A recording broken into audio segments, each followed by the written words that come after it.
The email arrived on a Tuesday morning, subject line, Re-Europe travel plans. I clicked it open, a small, tired smile already forming. It had taken months of planning, saving, and coordinating with my mother to surprise them with the trip of a lifetime. 3 weeks exploring Italy and France, entirely paid for.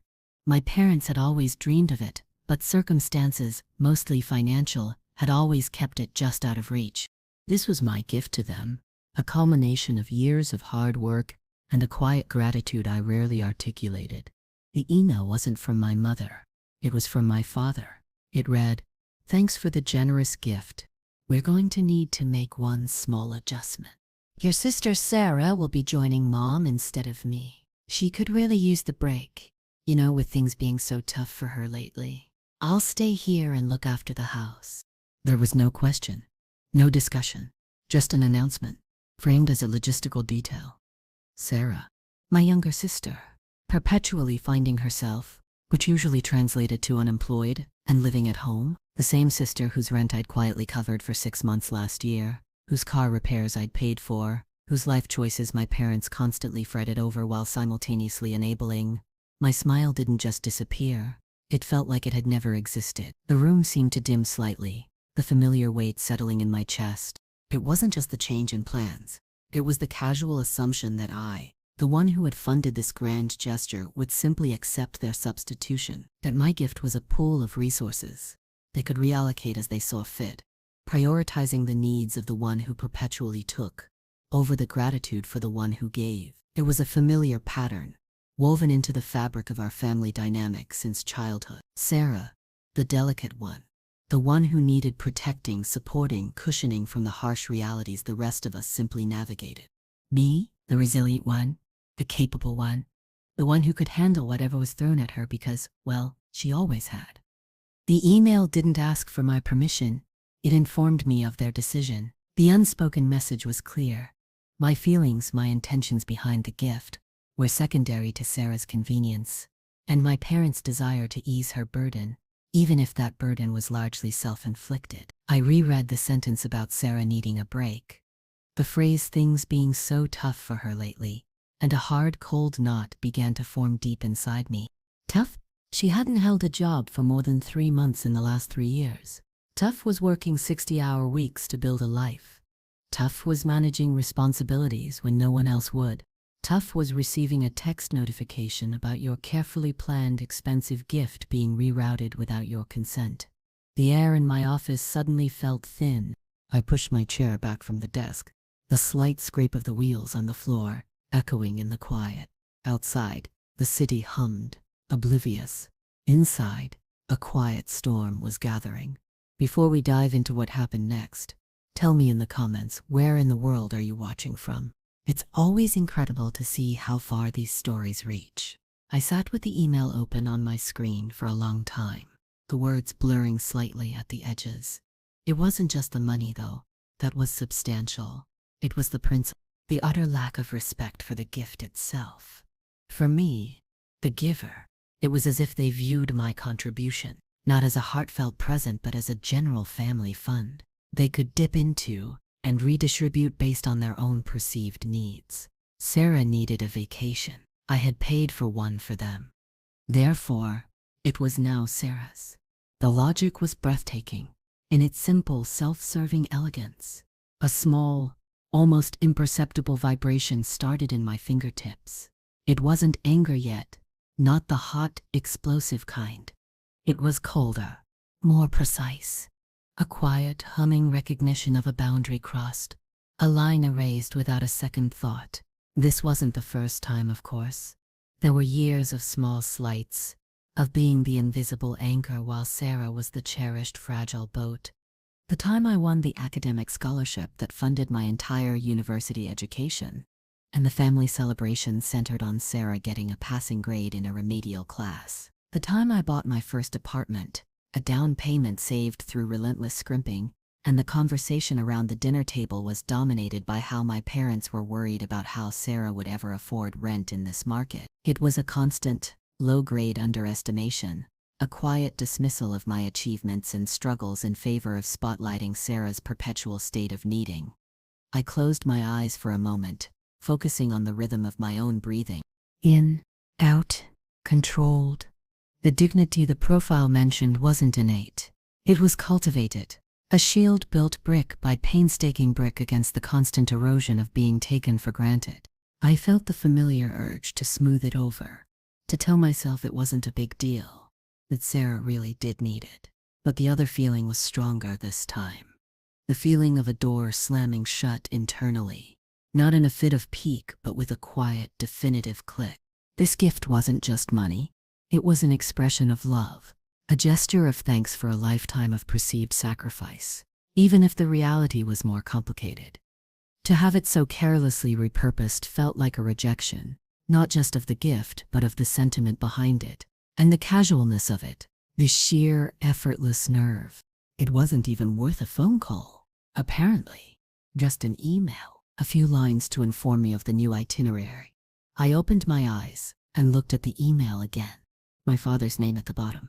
A man who had always praised my sensibility, my practical nature, the very qualities he now seemed to expect would absorb this latest slight without complaint. My mother, who had helped me plan, who had received the initial gift with tears in her eyes, was apparently fine with the switch. Had she even fought for me, for the original plan? Or had she simply capitulated to the familiar pressure of Sarah's needs? The question circled, but the answer was already forming, hard and clear, in the pit of my stomach. This time, my capability wouldn't be used to absorb their disregard. It would be used for something else entirely, something they wouldn't anticipate. The memory of presenting the gift came back to me then, sharp and vivid. It was Christmas morning, my parents' living room, fireplace crackling. I'd wrapped a small antique compass, a symbol of journey and discovery, and placed the travel vouchers inside. Their faces had lit up. Genuine surprise, genuine joy. My mother had cried, hugging me tight. "Europe," she'd whispered. "We never thought it would happen." My father had clasped my hand, his voice thick with emotion, telling me how proud he was, how grateful. Sarah was there too, unwrapping a new tablet I'd bought her because she said she needed it for job searching. She'd barely looked up from setting it up when I announced the Europe trip. "Oh, cool," she'd mumbled, already downloading apps. That contrast, then and now, felt like a physical blow. The tears, the gratitude, were they performative?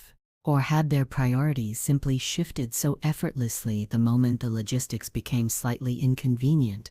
The moment Sarah voiced a casual desire, I scrolled down the email chain. My initial email to them, detailing the flights, the hotels, the itinerary I'd meticulously crafted, highlighting specific experiences I knew they'd love. My mother's excited replies, listing museums she wanted to visit, restaurants she'd read about. It was all there, laid bare, a testament to the care and love I had poured into this.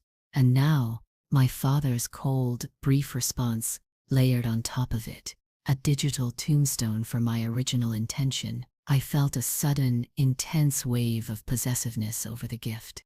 It wasn't a generic plane ticket and hotel stay. It was their trip. My trip for them. It wasn't interchangeable. It wasn't something to be casually reassigned, like a chore. My mind began working, quickly, efficiently, detaching from the emotional hurt and moving towards the practicalities. The trip was booked through a high-end travel agency, non-refundable but with options for name changes or date adjustments under specific conditions. I had paid extra for certain flexibilities, anticipating that elderly parents might need to change dates due to health, not that my unemployed sister would hijack the whole thing. The irony was not lost on me. I, the pragmatic one, had planned for contingencies for my parents, only to be blindsided by their lack of ethical contingency planning regarding their own daughter's blatant opportunism. I leaned back, looking around my quiet office, certificates on the wall, books on the shelves, evidence of a life built on structure, foresight, and meticulous attention to detail, qualities often overlooked by my family, seen as less charming, less needy than Sarah's chaotic improv. But these qualities were also my strength. They were the tools I used to navigate the world, to build my success, and they were the tools I would use now. The emotional restraint I had cultivated wasn't about suppressing feelings entirely. It was about channeling them, using them as fuel. The quiet hurt began to crystallize into something else, a steely resolve. They had made their decision. Now I would make mine. And unlike theirs, mine would be based on the simple principle of consequence. The immediate aftermath of receiving that email was marked by a stillness, a peculiar quietness in my own mind. It wasn't shock exactly, more a profound sense of recognition, like seeing a pattern you've always subconsciously known was there, suddenly thrown into sharp, undeniable relief. Sarah, the golden child, forever needing, forever receiving, often at my expense. My parents caught in their perpetual anxiety over her, blind to the casual cruelty they inflicted on me through their favoritism. I didn't fire off an angry reply. That wasn't my style, and it wouldn't be effective. Anger was messy. It ceded control. I needed to think, to plan. My office, usually a place of focused activity, became a silent war room. I pulled up the travel agency's contract, the terms and conditions I'd reviewed so carefully before signing. Non-refundable, yes, but name changes were possible for a fee, and date changes within a certain window were permitted, again with a fee. There was also a clause about significant itinerary alterations initiated by the traveler versus the agency. My parents changing the passenger was definitely an alteration. Was it significant enough to trigger any other option? I wasn't sure, but I would find out. I also reviewed the credit card statement, where the massive charge for the trip sat, a stark reminder of the financial outlay. This wasn't pocket change. This was a significant investment, one I had happily made for my parents. The quiet vengeance building inside wasn't about making them suffer for the sake of it. It was about restoring balance, about imposing a consequence on their actions, about making it clear that my generosity was not a blank check to be cashed by whomever they deemed most deserving at any given moment. It was about reclaiming the narrative of the gift, of my effort, of my value. I spent the next few days in a state of quiet observation. I didn't mention the email to anyone. Not my closest friend, not my colleagues. This was a private matter, a family wound I needed to address on my own terms. My parents didn't call to discuss it further. My father's email was the final word. As far as they were concerned, Sarah didn't call to thank me for her unexpected European vacation. Of course not. That would have required acknowledging that the trip was originally intended for someone else, funded by someone else, someone she routinely ignored or treated with casual indifference. Her silence was louder than any shouted thanks could have been, a confirmation of her sense of entitlement, a mirror of my parents' own. During this time, the initial hurt began to recede, replaced by a cold, analytical clarity. I started to see the situation not as a personal betrayal, though it was that too, but as a strategic problem to be solved. How could I enforce the original intention of the gift? How could I make them understand the weight of their decision?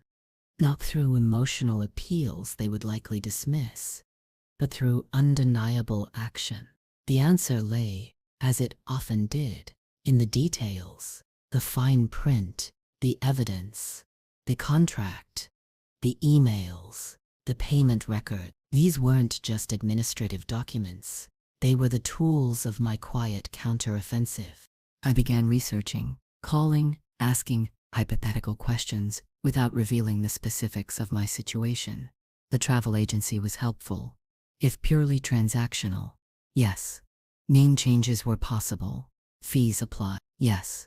Significant itinerary changes could sometimes lead to credit for future travel, but only under very specific, agency-initiated circumstances. A passenger swap, initiated by the client, that simply incurred the name change fee, potentially a fair difference depending on the airline. Not the loophole I was hoping for, but useful information nonetheless. The picture was becoming clearer. My parents and Sarah had assumed a simple, consequence-free transfer of my generosity. They were about to learn otherwise. The quiet phase of information gathering was crucial. It allowed me to move past the initial emotional blow and approach the situation with the logical precision my parents often praised in my professional life, while simultaneously dismissing in my personal one. It was ironic. Using the very skills they valued commercially to dismantle a family dynamic they perpetuated emotionally. I learned the exact cost of the name change fee for both the flights and the hotels. It wasn't insignificant. I learned the potential difference in airfare depending on the passenger's details. Sometimes negligible, sometimes substantial. I also confirmed the non-refundability of the core package. Simply canceling the trip outright wasn't an option. I was willing to take. It felt too much like cutting off my nose to spite my face, allowing my parents and Sarah's poor behavior to simply destroy the value of the gift entirely. No, the value should remain, but it needed to revert to its intended purpose or serve a different purpose entirely, one that reflected the new reality of their actions. The phrase quietly vengeful from the profile resonated deeply. This wasn't about grandstanding or explosive arguments. It was about a precise, targeted response that would hit where it mattered, forcing them to confront the consequences of their choices without me having to raise my voice. I thought about the concept of evidence as a weapon. My evidence was the original gift intention, the meticulous planning, the financial record, and their dismissive email. How could these be leveraged? The answer began to form, not as a sudden revelation, but as a slow, steady build. Like pressure accumulating behind a dam. It involved using the structure they had created, the changed itinerary, against them. My sister, unemployed, had unlimited free time. My parents were retired. I, on the other hand, had a demanding career, limited vacation days, and a life that required careful scheduling. The original dates for the trip had been chosen because they worked best for my parents. They did not work best for me. Not anymore. I checked my own schedule. Looking months ahead, I identified a period where taking 3 weeks off would be possible, but significantly more challenging, requiring intricate planning and juggling of major projects. It was inconvenient, deliberately so. This felt like the key. Their assumption was that the dates were fixed, that only the passenger had changed. They were wrong. The original recipient determined the viability of the dates. With the recipient changed, the dates were now entirely flexible.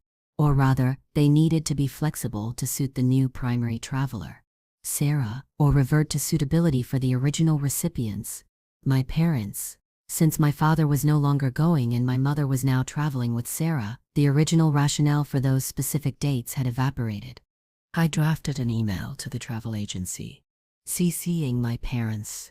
The tone was polite, businesslike, devoid of any emotion. I referenced the original booking details and my father's email confirming the passenger change. I then stated that, in light of the significant change in travelers for one portion of the trip, my mother and a complete change for the other, Sarah replacing my father, the original travel dates were no longer suitable. I explained, factually and concisely, that my availability to assist with any potential issues during the trip or to coordinate remotely was tied to my work schedule, and the original dates had been selected based on my parents' flexibility, not my limited vacation time. Therefore, I required the trip dates to be moved to the only 3-week period that worked for me in the coming year, outlining the specific new dates. I knew these dates were inconvenient for everyone. They clashed with a major family event my parents had planned, and they were right in the middle of Sarah's planned digital nomad phase, where she intended to travel through Southeast Asia on a shoestring budget, presumably funded by someone else. The email was precise, observational, and emotionally restrained, as the profile suggested. It presented a logical consequence to their illogical action. You changed the passenger? Fine. Now the dates must change to align with the person who paid and is nominally still involved. It wasn't a threat. It was a logistical necessity framed in the calm language of corporate correspondence. I hit send. The silence after I sent that email was louder than any argument. My parents didn't reply directly. Sarah, predictably, remained silent. The response came, indirectly, through my mother, who called me 2 days later. Her voice was tight, strained. "What is this about changing the trip dates?" she asked, bypassing any greeting. Her tone was accusatory, as if I were the one who had arbitrarily disrupted plans. I felt that familiar push and pull, the ingrained desire to soothe, to explain, to make things easy. But I held firm. Dad emailed me to say Sarah was going instead of him, I said, keeping my voice even, factual. The original dates worked because you were retired, and Dad was retired. With Dad not going, and Sarah going instead, those dates don't work for me to be available if anything comes up. I've given you the dates that do work for me. It was a deliberate reframing. My availability wasn't essential for them to travel, but it was framed as necessary for me, the planner and funder, to feel comfortable with the arrangement. It was a subtle assertion of control, using the perceived need for my oversight as leverage. But we have the Henderson reunion during those dates, my mother sputtered. The Henderson reunion was a major event for them, a week-long gathering of extended family they attended every 2 years. It was their social anchor, their connection to history and tradition. I knew hitting this date would cause maximum inconvenience. It was entirely intentional. I understand. That's inconvenient, I said calmly. But those are the only 3 weeks I can take off work in the next year. The original dates worked for you, but not for me. Since the travelers have changed, the dates need to change to accommodate the person who arranged and paid for the trip. I didn't mention Sarah directly in that sentence, referring only to the travelers, lumping her in with my mother, subtly diminishing her singular importance. My mother was quiet for a moment, then sighed dramatically. "This is very difficult," she said. Sarah was really looking forward to these dates. She's already made some plans around them. The focus instantly shifted back to Sarah's convenience, not my parents' loss of the reunion, not the disruption to the trip I had gifted them, but Sarah's thwarted anticipation. It was a perfect, painful illustration of their priorities. "I'm sure she can adjust her plans," I said, the quiet satisfaction beginning to ripple beneath the surface of my controlled tone. "It's a luxury trip to Europe after all. I'm sure the inconvenience of changing a few personal plans is manageable compared to that opportunity." I let the silence hang, letting the implications sink in. The gift was valuable. The cost of their casual substitution was now becoming tangible. My mother made a few more weak protests, citing the cost of changing things, the hassle. "I've already contacted the agency," I told her, cutting gently through her complaints. "They have the request. They'll let us know what the fees are." I put the onus back on the process, making it seem inevitable. There was no arguing with me. There was only dealing with the logistical reality I had created. We ended the call shortly after, with no resolution, only a thick layer of unspoken tension. I knew they were blindsided. They had assumed I would grumble, perhaps, feel hurt certainly, but ultimately acquiesce. My quiet, logical refusal to do so had thrown their simple plan into disarray. The power had shifted, not with a bang, but with the quiet click of a well-executed strategy. The feeling wasn't triumph yet, but it was a step beyond mere dignity. It was the first taste of reclaiming control.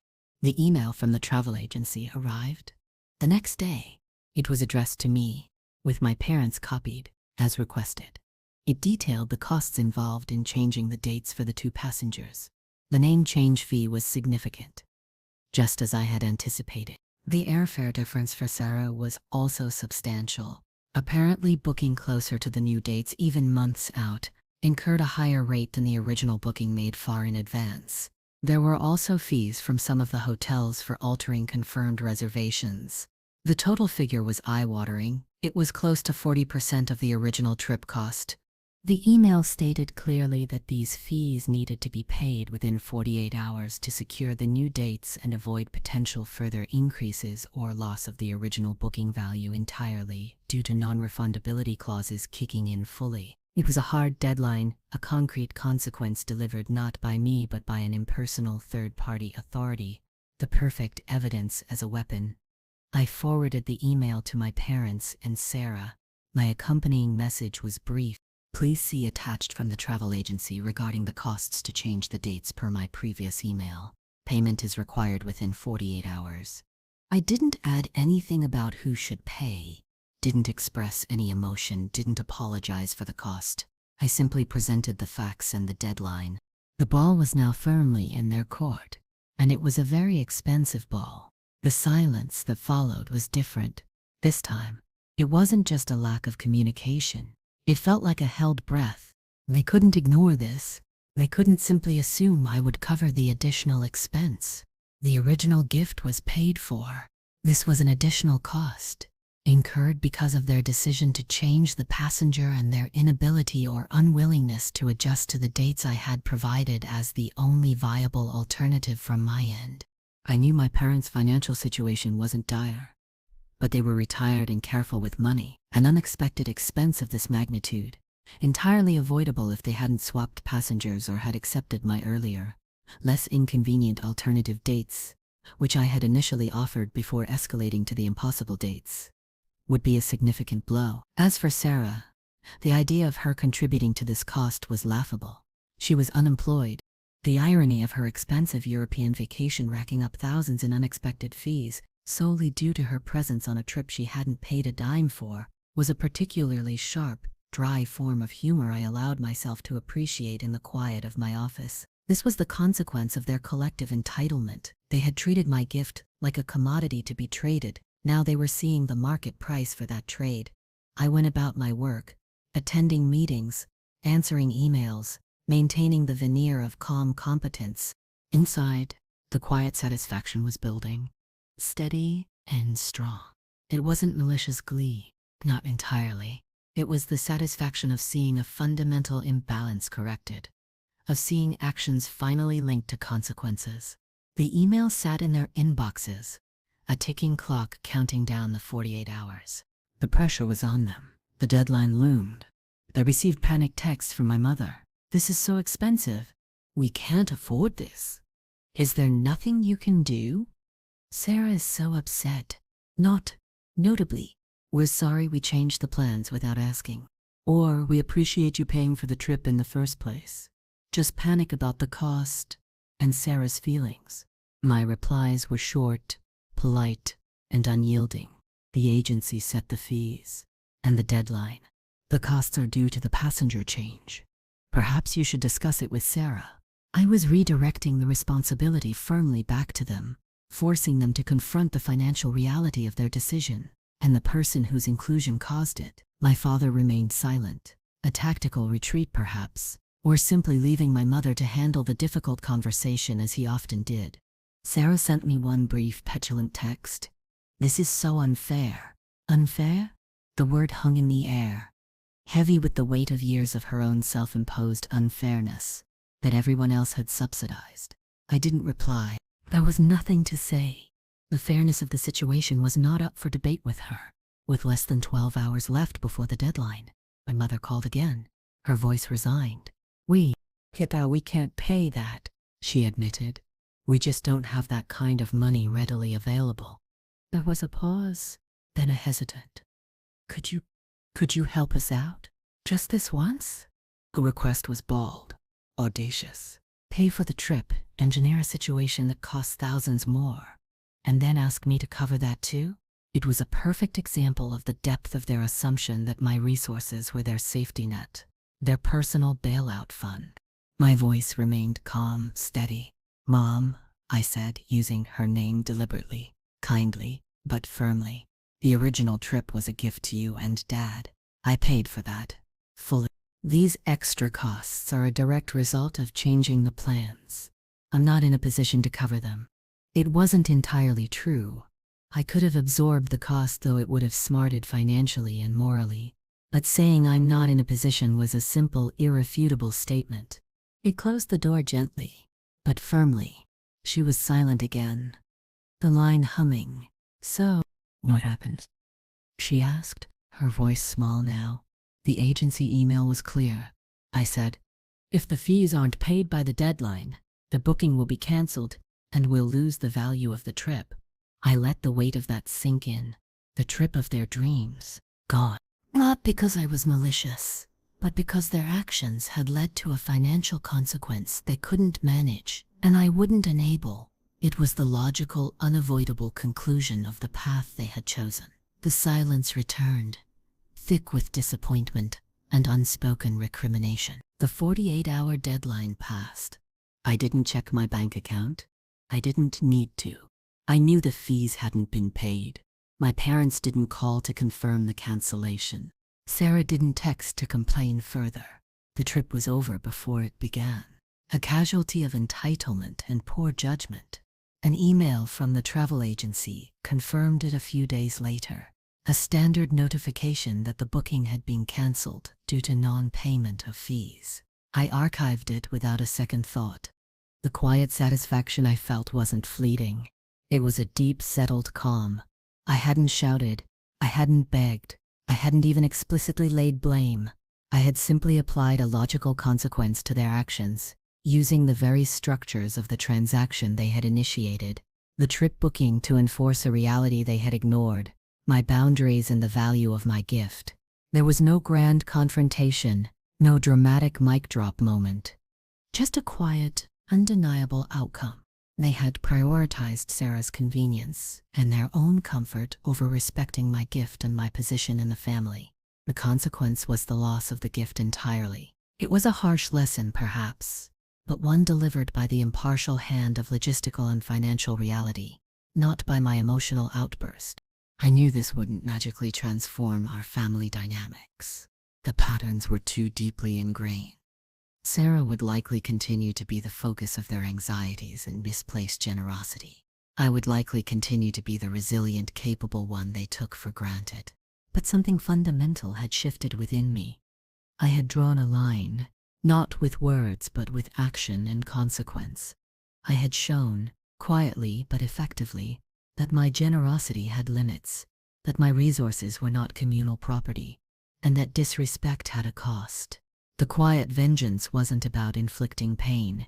It was about restoring self-worth, about refusing to be the invisible doormat any longer. It was about taking the narrative of my own life and my own contributions back into my own hands. The framed photo of my parents, taken years ago on a trip I had previously paid for, sat on my desk. I looked at it, seeing not just the faces, but the complex history, the love intertwined with the casual disregard. The trip was gone, yes, but what I had gained was far more valuable. A quiet, unshakable certainty in my own strength, and a clear understanding of the boundaries I needed to maintain to protect it. The story wasn't about a lost vacation. It was about a woman finally asserting her value in a family that had consistently underestimated her. And the ending, while devoid of European landmarks, felt undeniably powerfully cathartic.